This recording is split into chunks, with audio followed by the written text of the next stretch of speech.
المداومۃ علی تلاوت القرآن، قرآن کی تلاوت پہ باقاعدگی، consistency upon reciting of the Quran, very important. عمر بن خطاب، ابو بکر صدیق، ابو موسیٰ الاشعری، ان کو یہ مقام کیسے ملا؟ ان کو یہ مرتبہ کیسے ملا؟ عمر بن خطاب کے بارے میں آتے کہ جب وہ گھر میں داخل ہوتے تو ان کی بیگم کہتی ہیں کہ وہ جیسے ہی گھر میں آتے وہ قرآن کا مصحف کھول کے قرآن کو پڑھنا شروع کر دیتے۔ ابو موسیٰ الاشعری رضی اللہ تعالیٰ عنہ کہتے ہیں کہ لوگوں مجھے شرم آتی ہے کہ میرا ایک دن گزر جائے اور میں نے اللہ کی کتاب پہ کھول کے نہ پڑھا ہوں، مجھے شرم آتی ہے کہ میں دن اپنا گزاروں کس طرح۔ ایک شیخ سے ایک اسٹوڈنٹ نے سوال کیا کہ شیخ آپ مجھے سمپل الفاظ میں سمجھائیں کہ صحابہ کا تعلق قرآن سے کیسا تھا، مجھے لمبے جوڑے واقعہ مجھے سمپل بتائیں صحابہ کا تعلق قرآن سے کیسا تھا، ریسنٹلی کی بات۔ تو شیخ کہتے ہیں کہ جو تعلق تمہارا واٹس ایپ کے ساتھ ہے نا، وہ تعلق صحابہ کا قرآن کے ساتھ ہے۔ تم جتنی دفعہ واٹس ایپ کھول کے دیکھتے ہو نا، صحابہ اتنی دفعہ قرآن کھول کے پڑھتے تھے۔ اگر آپ کبھی وہ اپلیکیشن انسٹال کریں نا جس میں آپ کو وہ بتاتی ہے کہ how many Times do you unlock your phone, تو آپ دیکھیں گے کہ 250-300 دفعہ آپ دن میں فون کو انلاک کر رہے ہیں، اور یہ صرف فون کو انلاک کرنا ہے۔ واٹس ایپ کتنا چیک کر رہے ہیں وہ تو اللہ بہتر جانتا ہے۔ تو صحابہ جب بھی فارغ ہوتے قرآن کھول کے پڑھتے ہیں یا قرآن کا ورد کرنا شروع کر دیتے ہیں، یہ ان کا تعلق تھا قرآن کے ساتھ۔ اور ہمارا تعلق قرآن کے ساتھ کیا ہے؟ سبحان اللہ، ہم لوگ تو قرآن کو ایسے قرآن بن چکے جیسے کہ سبحان اللہ کبھی جو ہے نا کبھی ہماری زندگی امپورٹنس ہی نہیں ہے اس کی۔ امام شافعی رحمہ اللہ بہت بڑے عالم ہیں، قرآن کھول کے پڑھ رہے تھے، کچھ فقہا آئے ان سے مسئلہ پوچھنے کے لیے، وہ آگے بیٹھے رہے، تو امام شافعی پڑھتے رہے کچھ دیر تک۔ تو انہوں نے کہا کہ امام صاحب ہمیں بھی کچھ ٹائم دیتے ہیں، ہم آپ سے کچھ سیکھنے آئے ہیں۔ تو انہوں نے غصے سے ڈانٹ کے کہا کہ تمہیں فقہ کے علم نے قرآن سے غافل کر دیا ہے،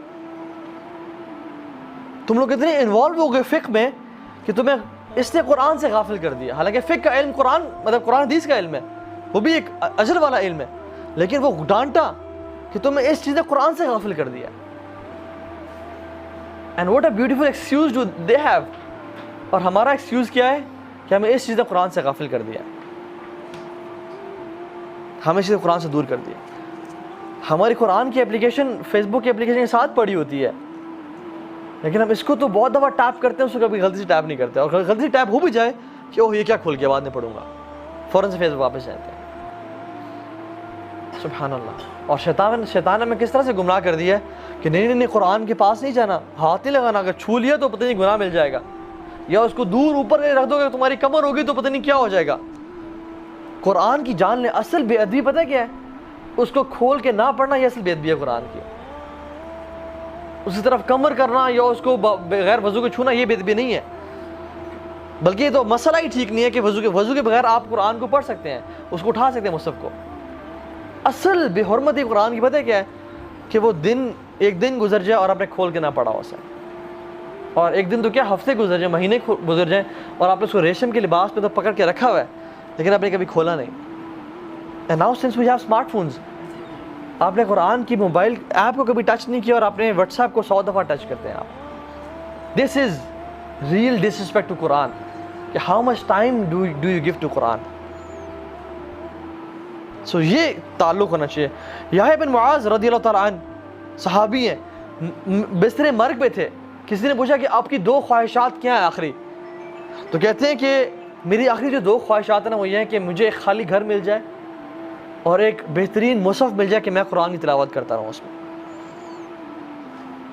یہ ان کا تعلق تھا قرآن کے ساتھ۔ بہت سارے واقعات ہیں اس میں۔ امام شافعی یہ استاد ہیں، امام احمد بن حنبل وہ شاگرد ہیں۔ اب استاد اپنے شاگرد کے گھر آئے، انہوں نے اپنے بیٹے کو کہا کہ میرے جو استاد ہیں نا ان میں 2 کوالٹیز ہیں، اور وہ کیا کہ ایک تو تہجد کی نماز کبھی نہیں چھوڑتے اور دوسرا کھانا بہت کم کھاتے ہیں۔ تو انہوں نے کھانا پکایا بیٹیوں نے اور پانی رکھ دیا کہ رات کو تہجد کی نماز کے لیے وضو کریں گے۔ صبح اٹھے تو برتن بھی پورا کا پورا بھرا ہوا تھا اور کھانا بھی زیادہ کھایا ہوا تھا۔ تو انہوں نے پوچھا کہ یہ کیا؟ تو انہوں نے اپنے استاد سے پوچھا کہ استاد جی یہ کیا بات ہے، سمجھ نہیں آئی۔ تو کہتے ہیں کہ کھانا کس نے بنایا تھا؟ تو انہوں نے کہا میری بیٹی نے بنایا تھا۔ تو انہوں نے کہا وہ حافظ قرآن ہے؟ کہتے ہیں جی وہ حافظ قرآن ہے. کہتے ہیں وہ اس کا معمول کیا ہے؟ کہتے ہیں وہ جب بھی کھانا پکانا شروع کرتی ہے وہ قرآن پڑھنا شروع کر دیتی ہے حتیٰ کہ وہ 1 جز 2 جز 3 جز مکمل کر جاتی ہے, پارے پڑ جاتی ہے.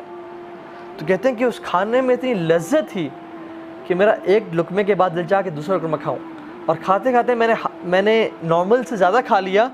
اور اسی رات کو میں ساری رات حدیث پہ کام کرتا رہا, اور اسی وضو کے ساتھ میں نے اس رات کو تہجد کی نماز پڑھی.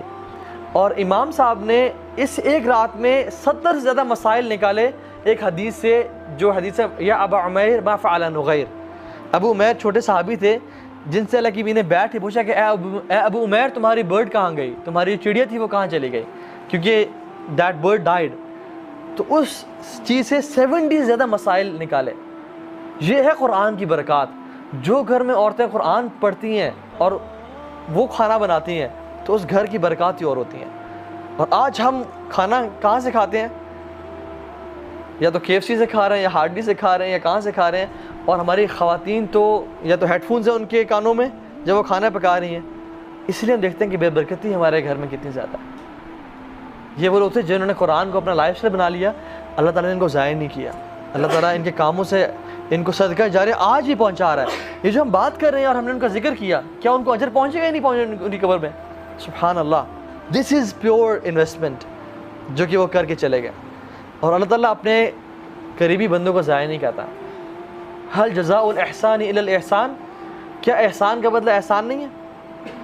جو شخص احسان سے اللہ کی طرف متوجہ ہوتا ہے, عبادت کرتا ہے, اللہ بھی اس کو احسان کے ساتھ بدلہ دیتے ہیں, اور وہ بڑا قدردان ہے رب العالمین.